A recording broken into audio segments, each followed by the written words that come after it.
بسم اللہ الرحمن الرحیم۔ مقتدی کو چاہیے کہ وہ امام کی ان 5 مقامات پر امام کی پیروی نہ کریں۔ سب سے پہلے امام نماز پڑھا رہا ہے، امام نے دونوں سجدے کر لیے لیکن بھولے وہ تیسرے سجدے میں چلا گیا، تو یہاں مقتدی کو چاہیے کہ وہ یہاں پر امام کی پیروی نہ کریں اور امام کے ساتھ آپ تیسرے سجدے میں مت جائیں۔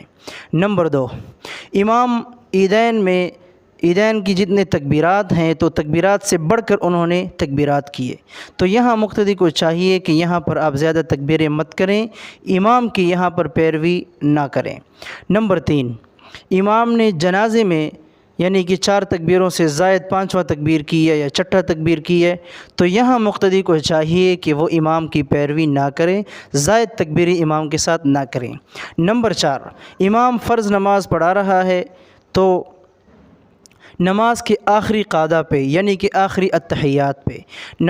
امام بھول کے 5ویں رکعت کے لیے اٹھ گیا، یہاں مقتدی کو چاہیے کہ آپ امام کی پیروی نہ کریں، آپ اپنی نماز پوری کر کے نماز سے نکل جائیں، یعنی کہ مقتدی سے امام سے وہ نماز سے نکلیں اور اپنی نماز پوری کر لیں۔